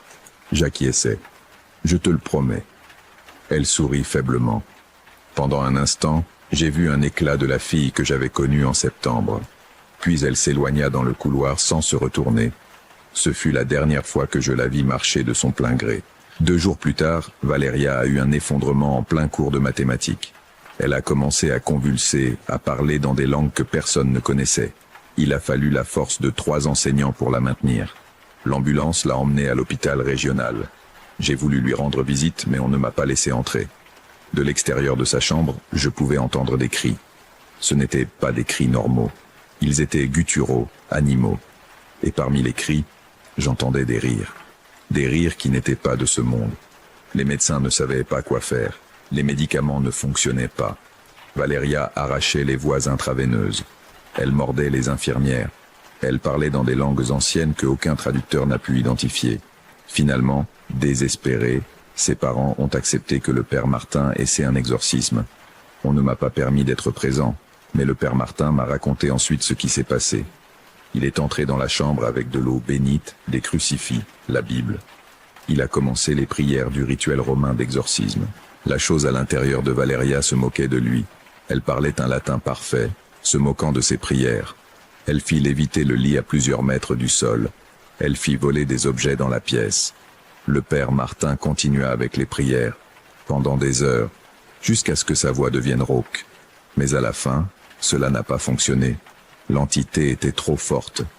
Elle était trop enracinée en Valéria. Ou peut-être qu'elle l'avait laissé entrer volontairement cette nuit-là chez Doña Remedios, et cela lui donnait un pouvoir qu'aucune prière ne pouvait briser. Valéria a été transférée dans une institution psychiatrique de la ville. Officiellement, elle avait un épisode psychotique sévère. Mais je savais la vérité. Je l'ai vue une dernière fois avant qu'on ne l'emporte. Je me suis faufilé à l'hôpital au petit matin. Je suis entré dans sa chambre. Elle était attachée au lit avec des sangles en cuir. Quand elle m'a vu, elle a souri, mais ce n'était pas son sourire. « Roberto », dit-elle avec cette voix qui n'était pas la sienne, « c'est bien que tu sois venu dire au revoir. Valéria, si tu es encore là, bats-toi, ne la laisse pas gagner. » La chose rit. Valéria n'est plus ici. Enfin, elle l'est, mais c'est comme un murmure au fond, observant, sentant tout ce que je fais avec son corps, mais sans pouvoir rien y faire. Je me suis approché du lit, le cœur brisé. Pourquoi? Pourquoi elle? Parce qu'elle a ouvert la porte. Parce qu'elle a dit oui. Ta amie voulait tellement aider sa mère qu'elle était prête à être le canal. Et maintenant, la créature à l'intérieur de Valeria étira son cou d'une manière qu'aucun humain ne pourrait faire. Maintenant j'ai un corps. Après tant de temps de l'autre côté, je peux enfin toucher, goûter, ressentir ce monde. Tu es un monstre. Je suis ce que vous appelez quand vous ne comprenez pas les conséquences. Doña Remedios savait ce qu'elle faisait. Elle m'a offert cette fille en échange d'un service. Attacher le cœur d'un homme infidèle à sa femme. Un commerce équitable, n'est-ce pas? Laisse-la. Je ne peux pas. Le pacte est fait. Cette chair est à moi jusqu'à ce qu'elle pourrisse et tombe de mes os. Cela pourrait prendre des décennies. J'ai senti des larmes couler sur mes joues. Mais ne t'inquiète pas, Roberto. Je promets de bien prendre soin de ce corps. Et en plus, ses yeux, qui avaient autrefois été ceux de Valeria, brillaient d'un rouge maladif que j'avais vu cette nuit-là. Tu as aussi un don. Tu peux aussi voir au-delà du voile. Quand ce corps finira par mourir, peut-être que je chercherai un nouveau. Un comme le tien. La terreur m'a glacé. J'ai reculé jusqu'à heurter le mur. Éloigne-toi de moi. Pas encore, mais un jour. Attends, et tu verras. Je suis sorti en courant de cette pièce et je ne suis jamais revenu. La famille de Valeria a déménagé du village un mois plus tard. Je n'ai plus eu de nouvelles d'elle pendant des années. J'ai bloqué son numéro, j'ai bloqué toute sa famille sur les réseaux sociaux. J'ai essayé d'oublier. Je me suis plongé dans mes études. J'ai déménagé en ville pour l'université. J'ai construit une nouvelle vie loin de ce village et de ses souvenirs. Mais elle ne m'a jamais vraiment laissé. J'ai augmenté ma sensibilité après cela. Je voyais plus de choses qu'avant. J'entendais plus de chuchotements. J'ai dû apprendre à vivre avec ça, à établir des limites mentales plus fortes. J'ai visité différents types de guérisseurs, de bons sorciers, de prêtres. Tous m'ont enseigné différentes méthodes de protection. Je les ai toutes combinées. Je mène une vie presque normale maintenant. Je me suis marié avec une bonne femme qui ne sait rien de mon passé. Nous avons une petite fille. Je travaille dans un bureau, je paye mes impôts, je vais à des réunions de famille. Mais chaque nuit, avant de dormir, je vérifie toutes les protections. Je pulvérise de l'eau bénite dans les coins. Je prie des prières que j'ai apprises de différentes traditions. Je garde des lumières allumées dans le couloir. Parce que je sais qu'elle est là dehors. Je sais que cette chose, dans le corps de Valeria ou dans un autre corps maintenant, se souvient de moi. Et je sais qu'un jour, elle pourrait venir me chercher. Il y a 3 ans, j'ai reçu un message sur Facebook d'un numéro inconnu. C'était une photo. On y voyait Valeria, ou du moins son corps, debout devant un miroir. Mais dans le reflet, ce qui apparaissait n'était pas humain. C'était cette créature grande et décharnée, avec ses yeux rouges brillants dans l'obscurité. Sous la photo, un message. Je me souviens encore de toi. J'ai supprimé mon compte Facebook cette même nuit. J'ai changé mon numéro de téléphone. J'ai déménagé dans une autre ville, mais je sais que peu importe combien je cours loin, si cette chose me veut vraiment, elle finira par me retrouver. C'est pourquoi j'écris cela maintenant, pour tenir la promesse que j'ai faite à Valeria, pour avertir quiconque lit ceci des dangers de s'immiscer avec des forces que nous ne comprenons pas. Madame Remedios est toujours vivante. Elle continue de faire ses travaux dans ce village. D'autres personnes continuent de faire appel à elle, désespérées de trouver des solutions à leurs problèmes. Et elle continue d'invoquer des choses de l'autre côté, offrant des corps jeunes comme canaux. Si jamais vous êtes désespéré, si jamais vous envisagez de recourir à ces pratiques sombres, pensez à Valeria. Pensez à une fille de 17 ans qui ne voulait que aider sa mère, qui a fini par être prisonnière de son propre corps, voyant comment une entité démoniaque utilise sa chair pour marcher dans ce monde. Tous les problèmes n'ont pas de solution. Et certaines solutions ont un prix qui est trop élevé à payer. Je vis chaque jour avec le poids de ne pas avoir pu la sauver. Je me demande si j'aurais pu faire quelque chose de différent. Si j'avais parlé plus fort, si j'avais brisé cette fenêtre plus tôt, si j'avais convaincu ses parents de la vérité avant qu'il ne soit trop tard. Mais au fond, je sais que Valeria a pris sa décision. Elle a choisi d'entrer dans ce cercle, de servir de canal pour le rituel. Les conséquences de ce choix ont été plus terribles que quiconque aurait pu l'imaginer. Parfois, la nuit, quand je ne peux pas dormir, je me demande si une partie de Valeria est toujours là-dedans, piégée, consciente de tout ce que cette chose fait avec son corps. C'est une pensée qui me déchire. J'espère de tout mon cœur que je me trompe. J'espère que sa conscience s'est complètement éteinte, qu'elle ne souffre pas. Mais je soupçonne que ce n'est pas le cas. Je soupçonne que la créature veut qu'elle voie, qu'elle ressente, qu'elle soit consciente, parce que c'est sa punition d'avoir osé l'inviter, de penser qu'elle pouvait contrôler l'incontrôlable. Ceci est mon témoignage, ceci est mon avertissement, et ceci est ma promesse tenue. Valéria, si une partie de toi peut encore m'entendre, je suis désolé. Je suis désolé de ne pas avoir pu te sauver, je suis désolé d'avoir survécu quand tu ne l'as pas fait. Et je promets que je n'oublierai jamais ce que tu as sacrifié, même si ce sacrifice a été involontaire et terrible. Que tu trouves la paix, où que tu sois. Jusqu'ici arrive le témoignage qu'on m'a partagé. Roberto m'a demandé spécifiquement de le partager comme avertissement. Si vous connaissez quelqu'un qui envisage ce type de pratique, veuillez partager cette histoire. Parfois, les conséquences de nos décisions vont bien au-delà de ce que nous pouvons imaginer. Si vous avez vécu quelque chose de similaire ou connaissez des cas similaires, laissez-le dans les commentaires. Cette communauté existe pour que nous partagions ces expériences et apprenions les uns des autres. Abonnez-vous si vous voulez plus d'histoires réelles chaque semaine. Prenez soin de vous, protégez-vous et reposez en paix ce soir.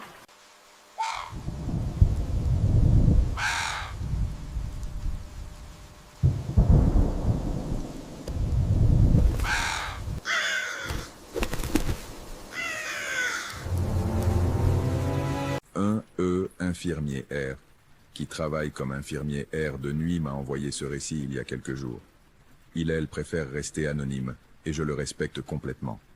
Si tu écoutes cela et que tu travailles de nuit, tu comprendras probablement cette sensation de solitude que l'on ressent parfois dans les couloirs vides au petit matin.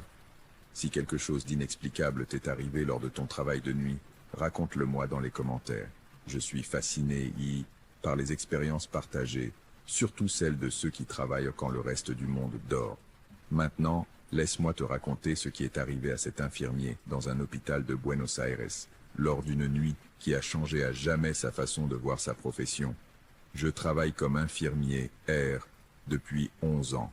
Mon nom n'a pas d'importance, mais mon histoire, oui, parce que j'ai besoin que quelqu'un d'autre sache ce que j'ai vu cette nuit-là. J'ai besoin que quelqu'un comprenne pourquoi je ne peux plus travailler de nuit. Tout a commencé en septembre 2022. Je travaillais à l'hôpital général San Martin à Buenos Aires. C'était un grand hôpital public, avec plus de 300 lits répartis sur 8 étages. J'étais affecté au 4e étage, l'aile de médecine interne, où nous recevions principalement des patients âgés atteints de maladies chroniques.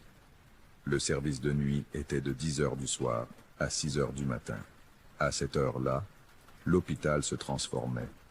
L'agitation du jour, médecins qui couraient, familles qui visitaient, le son constant des conversations disparaissait.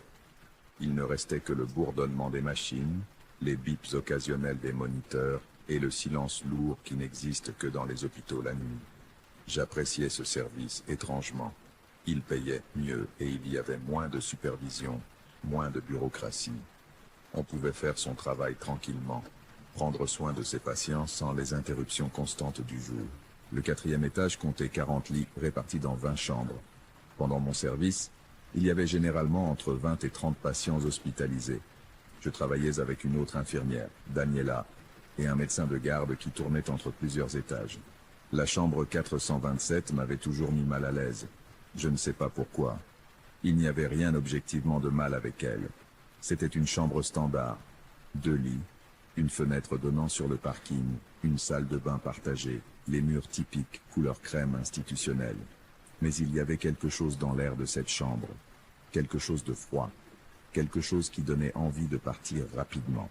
Les autres infirmiers le ressentaient aussi.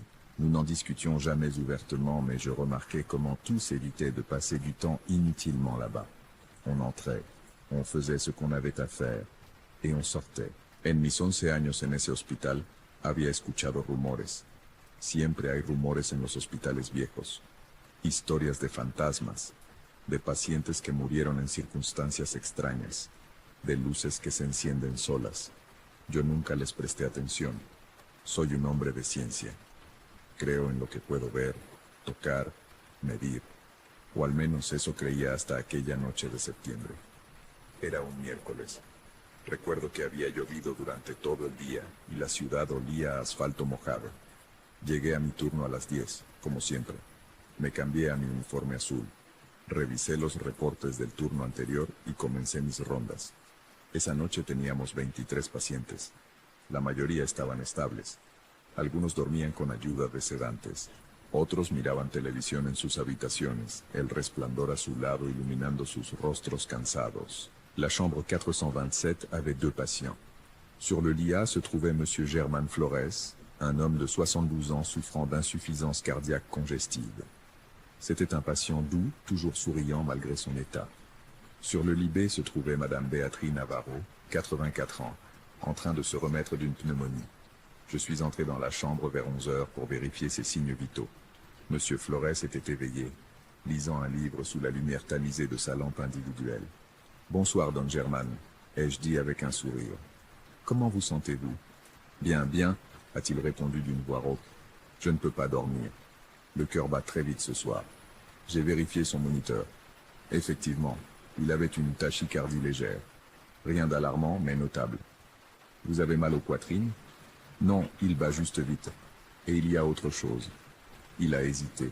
« Que se passe-t-il ? Ressentez-vous qu'il fait froid ici ?» Maintenant que je le mentionnais, oui, la chambre était considérablement plus froide que le reste de l'étage. Je pouvais voir ma propre respiration formée de petits nuages. Je vais vérifier le thermostat, ai-je dit. Le climatiseur doit être réglé très haut. Ce n'est pas seulement ça, dit Monsieur Flores en baissant la voix. C'est que, voyez-vous cette femme dans le coin? Mon sang s'est glacé plus que la pièce. Quelle femme, Don German? Il désigna le coin le plus sombre de la pièce, près de la salle de bain. Cette femme, celle qui est là-bas, elle est là depuis environ 1 heure, juste à me regarder. Au début, j'ai pensé que c'était une infirmière, mais elle ne bouge pas. Elle ne dit rien. Je regardais dans la direction qu'il indiquait. Il n'y avait personne. Don German, il n'y a personne là-bas. Peut-être que la médication lui fait voir des choses. C'est normal.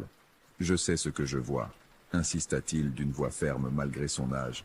C'est une jeune femme, très pâle, avec une chemise de nuit d'hôpital, et elle me regarde fixement. Vraiment, vous ne la voyez pas? Un frisson me parcourut le dos. J'essayais de garder mon calme professionnel. Je ne vois personne, Don German, mais je vais appeler le médecin de garde pour qu'il vérifie votre médication, d'accord? Il acquiesça, mais continuait à regarder vers ce coin avec des yeux très grands. Je suis sorti de la chambre plus vite que prévu. Dans le couloir, je suis tombé sur Daniela. « Tu vas bien ?» a-t-elle demandé. « Tu as l'air pâle. » Le patient de la 427 a des hallucinations. Il dit voir une femme dans la chambre. Daniela fronça les sourcils. « La 427 ? Encore cette chambre. Qu'est-ce que tu veux dire par « encore » Elle baissa la voix. « Nous ne voulons pas parler de ça parce que ça paraît ridicule, mais... » Plusieurs patients qui ont été dans cette chambre rapportent de voir une femme. Toujours la même description. Jeune, pâle, avec une chemise d'hôpital. Certains disent qu'elle ne fait que les regarder. D'autres disent qu'elle s'approche d'eux pendant la nuit. Et vous ne l'avez jamais signalé? Signalé quoi? Que les patients âgés, beaucoup d'entre eux atteints de démence ou sous médication forte, ont des hallucinations. Ce n'est pas exactement inhabituel dans un hôpital. J'avais raison, mais quelque chose dans mon estomac me disait que c'était différent. « As-tu déjà découvert l'histoire de cette chambre ?» ai-je demandé. Daniela haussa les épaules. « J'ai entendu des rumeurs selon lesquelles, il y a des années, peut-être dans les années 80 ou 90, une jeune patiente y est morte. Quelque chose à propos d'une complication chirurgicale. Mais ce ne sont que des rumeurs. Tu sais comment c'est, il y a toujours des histoires. » Minuit passa. Je fis mes rondes habituelles. Tout était calme. Les patients dormaient ou se reposaient. Les machines bourdonnaient leur symphonie constante. À 1 heure du matin, l'alarme de la chambre 427 retentit. Je courais là-bas. Le moniteur de Monsieur Flores montrait une tachycardie sévère. Quand je suis entré, il était assis sur le lit, appuyant frénétiquement sur le bouton d'appel, les yeux écarquillés et la respiration haletante. « Il s'est approché de mon lit !» criait-il. Il était juste ici, en train de me regarder, si près que je pouvais voir son visage. « Calmez-vous, monsieur German, s'il vous plaît, » dis-je en vérifiant rapidement ses signes vitaux. Son cœur bat vite. J'ai besoin qu'il respire profondément. Je ne deviens pas fou, insista-t-il. Il était là, aussi réel que vous maintenant. Madame Navarro s'était réveillée avec la commotion. Que se passe-t-il? Que criez-vous? demanda-t-elle confuse. Tout va bien, Madame Béatrice. Monsieur Germain a simplement fait un cauchemar. Ce n'était pas un cauchemar. Monsieur Flores m'a attrapé le bras avec une force étonnante. Écoutez-moi bien, jeune homme. Cette femme n'est pas une hallucination, elle est réelle. Et elle veut quelque chose. Que veut-elle? Ai-je demandé, plus pour le calmer que parce que je croyais vraiment ce qu'il disait.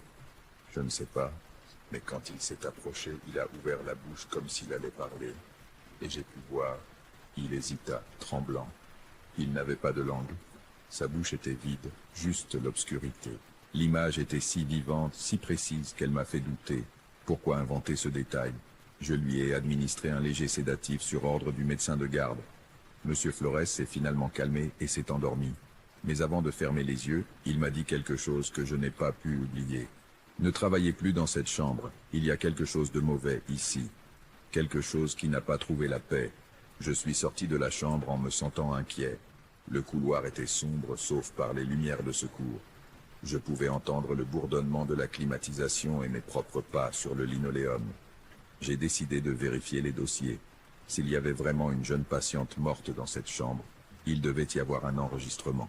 Je suis descendu à la salle d'archives au sous-sol, où nous conservions les anciens dossiers qui n'avaient pas encore été numérisés.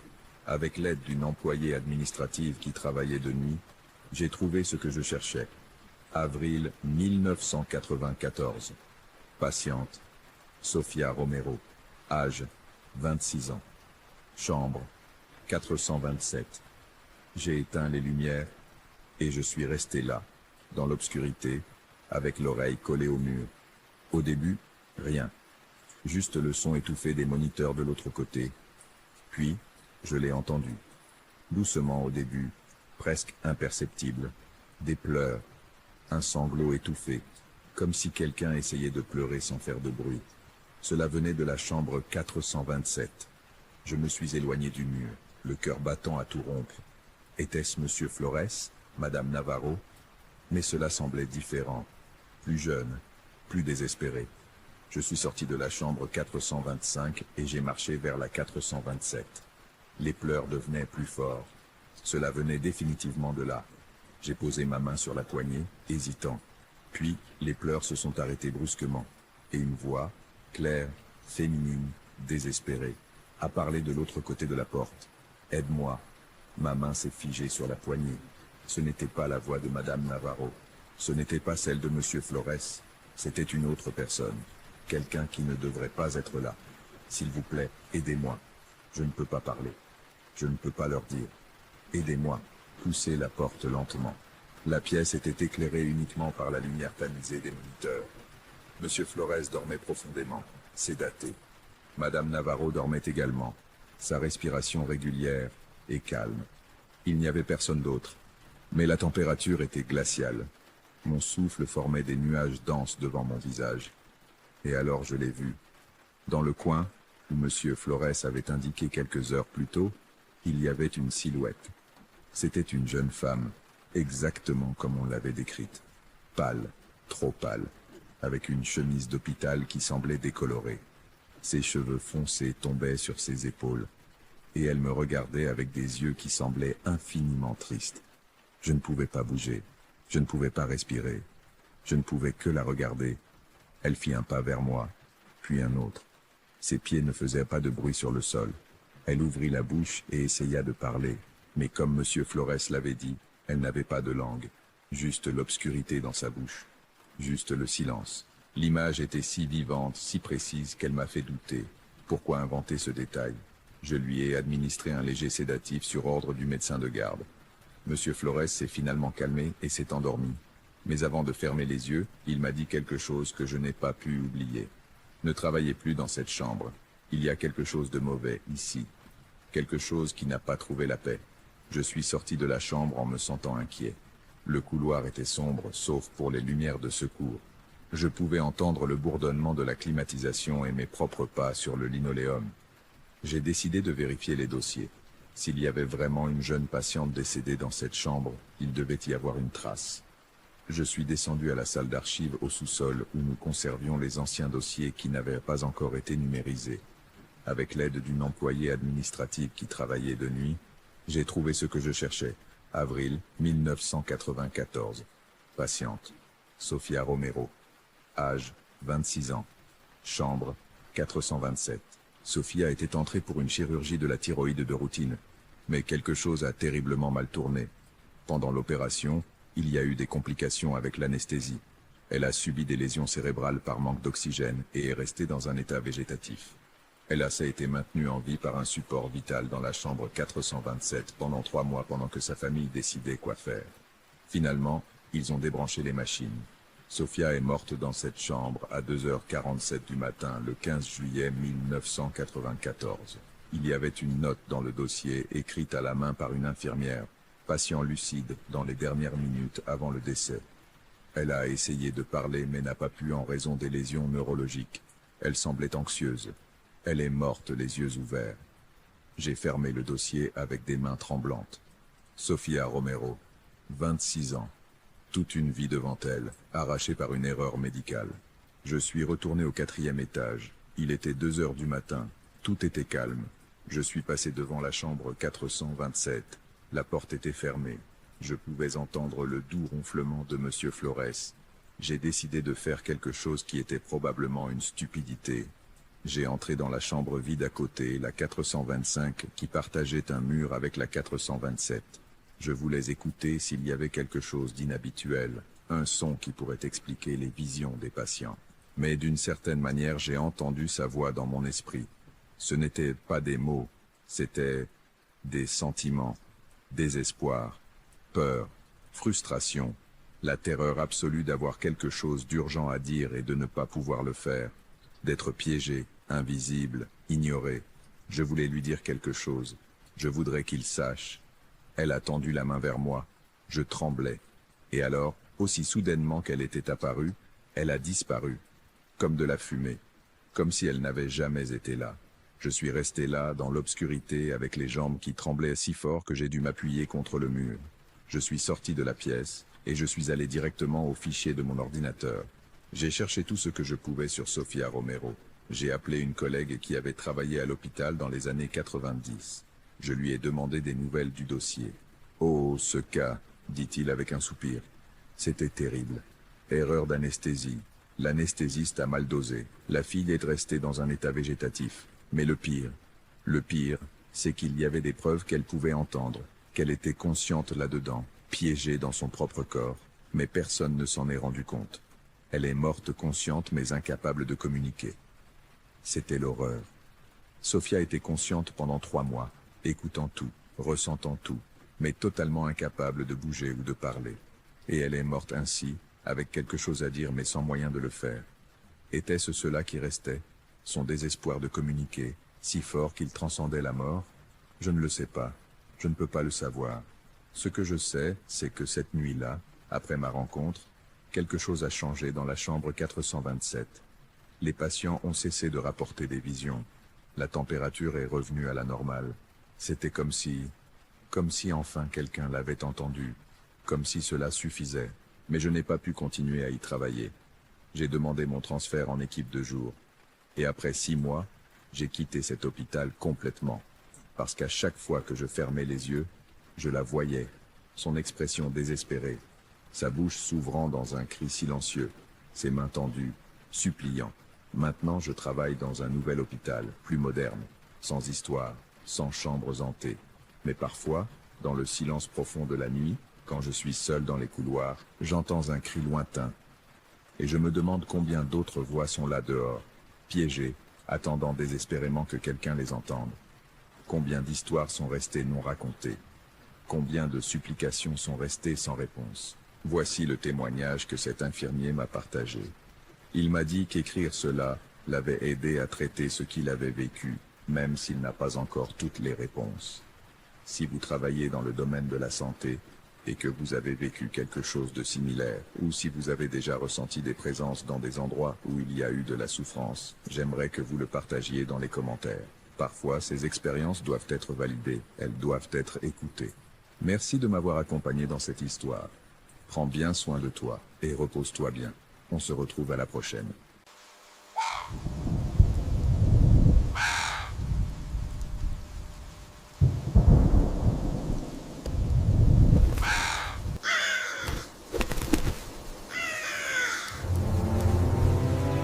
Cette histoire m'a été envoyée par un auditeur qui signe comme Thomas, du nord de l'Argentine.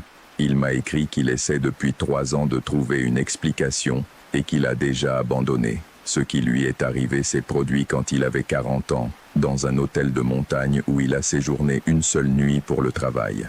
Une seule nuit a suffi. Si jamais vous avez eu une expérience dans un endroit qui se sentait mal dès le premier moment, racontez-le-moi ci-dessous. Maintenant, voici ce que Thomas a vécu. Je suis vendeur de machines agricoles. Je le dis parce que c'est pertinent. Mon travail consiste à parcourir des routes, à visiter des producteurs, à passer des nuits dans des hôtels de village qui n'apparaissent pas sur la plupart des cartes touristiques. Je fais cela depuis 20 ans. J'ai dormi dans des endroits allant de parfaitement confortables à peine tolérables. Et pendant tout ce temps, j'ai développé une capacité à m'adapter à n'importe quel espace sans trop y penser.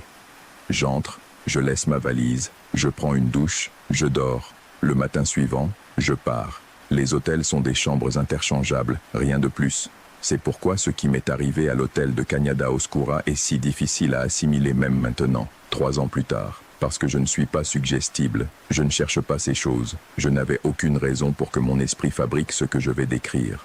C'était un mercredi de juillet, hiver sec, un froid qui pénètre les eaux, ciel dégagé et noir que l'on ne voit qu'éloigné des villes. Je me rendais à une réunion avec un grand producteur dans un village situé à 3 heures de distance. Et le protocole de l'entreprise dans ces cas-là est de passer la nuit précédente afin d'arriver reposé à la réunion du matin. Le GPS m'a conduit à Cañada Oscura, qui était le village le plus proche du domaine du producteur.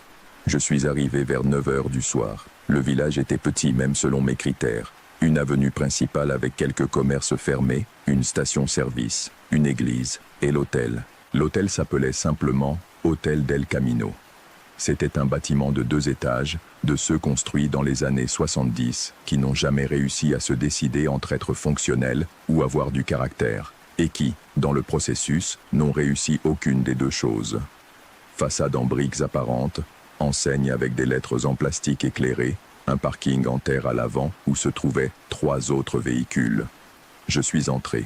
La réception était un comptoir en bois avec une dame d'environ 60 ans qui a levé les yeux de la télévision lorsque la sonnette de la porte a retenti.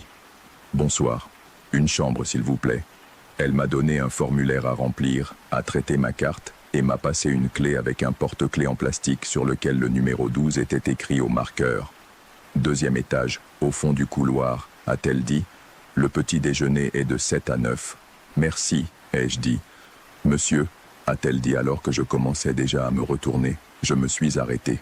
Le chauffage de la 12 met du temps à chauffer, dit-il. Laissez-le allumer dès votre arrivée. Compris, dis-je. Je montais les escaliers avec la valise. Le couloir du 2e étage était long et étroit, avec un tapis d'un rouge qui avait été intense à un moment donné, et que le temps avait terni en un marron opaque. Les murs avaient ce papier peint des années 80, avec un motif géométrique dans des tons qui devaient être modernes il y a 4 décennies. Les portes des chambres étaient en bois foncé, avec des numéros en laiton. Je marchais jusqu'au fond. La chambre 12 était la dernière du couloir, contre le mur du fond. J'ouvris la porte et entrai. La chambre était ce à quoi je m'attendais. Un lit double, une armoire, une table avec une chaise, une vieille télévision sur un meuble bas, une petite salle de bain avec la douche marquée de calcaire. Le froid à l'intérieur était presque le même qu'à l'extérieur. J'ai trouvé le thermostat du chauffage sur le mur près de la porte, et je l'ai mis au maximum, comme me l'avait indiqué la réceptionniste. J'ai laissé ma valise, je me suis douché avec de l'eau qui a mis trop de temps à chauffer, je me suis mis en pyjama et je me suis couché. J'avais une réunion à 9 heures du matin. J'avais besoin de dormir. Le chauffage a commencé à fonctionner lentement, avec ce bruit de tuyauterie que font les vieux systèmes. Un coup métallique et rythmique qui, au début, semble dérangeant, puis le cerveau l'incorpore comme bruit de fond et l'ignore. Je me suis endormi avant 11 heures. Je me suis réveillé à 2h40 du matin. Je ne sais pas ce qui m'a réveillé. Il n'y avait pas de bruit spécifique que je puisse identifier par la suite. Je me suis simplement réveillé brusquement, avec cette sensation particulière d'alerte que l'on ressent quand quelque chose dans l'environnement change pendant le sommeil et que le cerveau le détecte avant la conscience. La chambre était sombre, le chauffage continuait de fonctionner, le bruit métallique est constant. La température avait suffisamment augmenté pour que le froid ne soit plus agressif.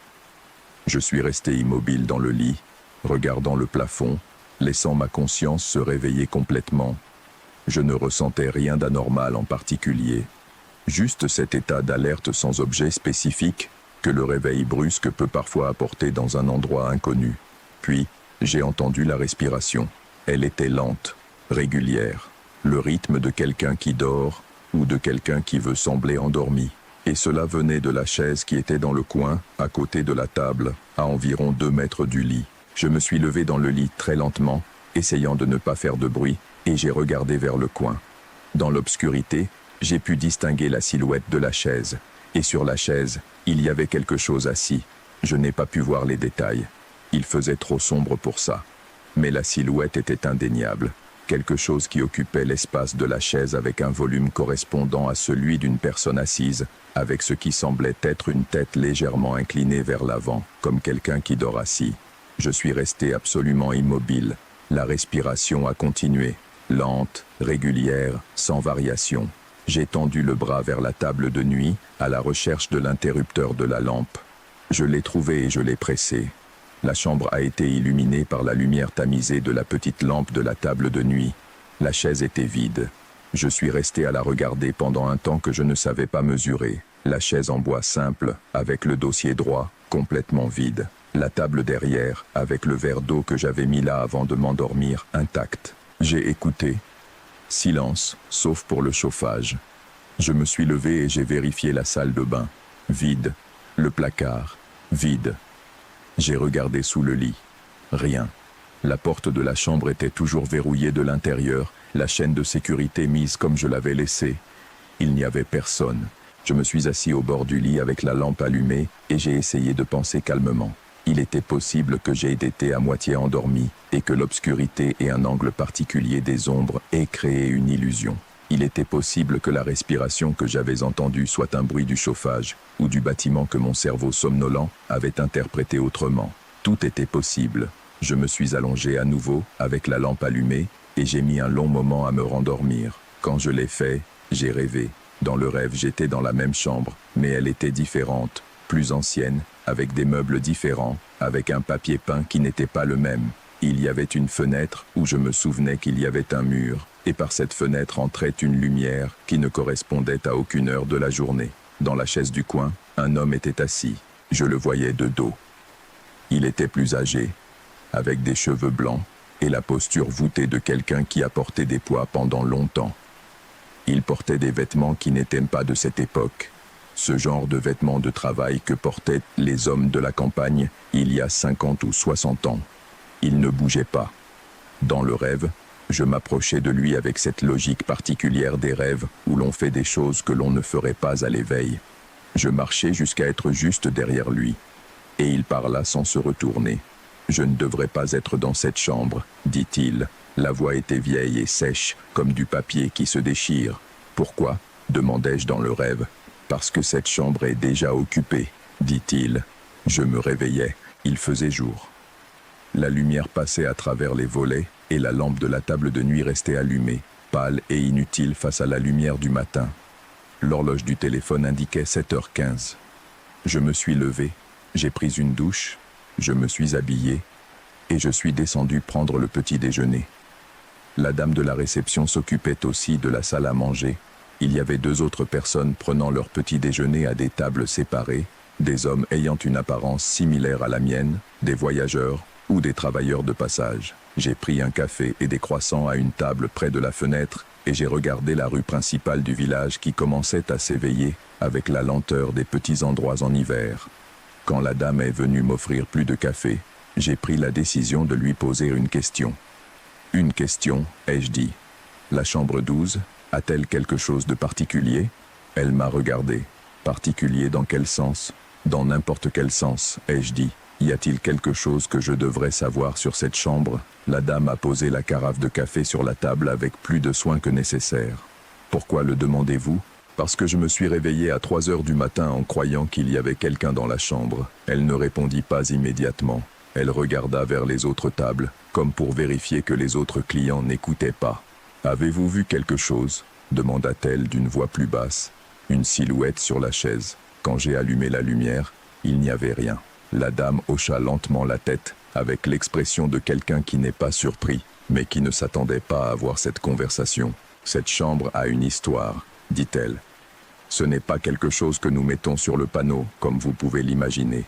Quel genre d'histoire? Elle hésita. L'hôtel a 40 ans, mais le bâtiment est plus vieux que ça. Avant d'être un hôtel, il a été d'autres choses. Et avant cela, sur le terrain, il y avait une maison. Dans cette maison, dans la chambre qui est aujourd'hui la 12, un homme est mort il y a longtemps. Seul, sur une chaise, on l'a trouvé plusieurs jours après. Qui était-il? Un homme âgé qui vivait seul. Il n'avait pas de famille ici. Personne ne sait vraiment d'où il venait, ni combien de temps il était dans le village. Les anciens du coin disent que c'était un homme étrange, qui ne parlait à personne, qui sortait peu. Et depuis que l'hôtel fonctionne comme tel, il y a des clients qui se plaignent de la 12, dit-elle. Pas tous, pas toujours.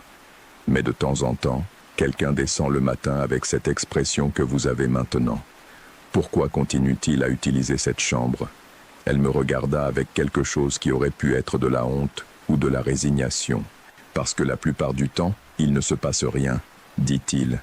Et parce que l'hôtel a peu de chambres et que nous ne pouvons pas nous permettre de laisser une vide en permanence. J'ai payé le petit déjeuner, je suis monté chercher la valise. Et quand je suis entré dans la chambre une dernière fois pour m'assurer de ne rien laisser, je me suis arrêté un moment à la porte et j'ai regardé la chaise. C'était juste une chaise en bois dans le coin d'une chambre d'hôtel. Mais en la regardant, je me suis souvenu de la voix du rêve. Cette voix vieille et sèche.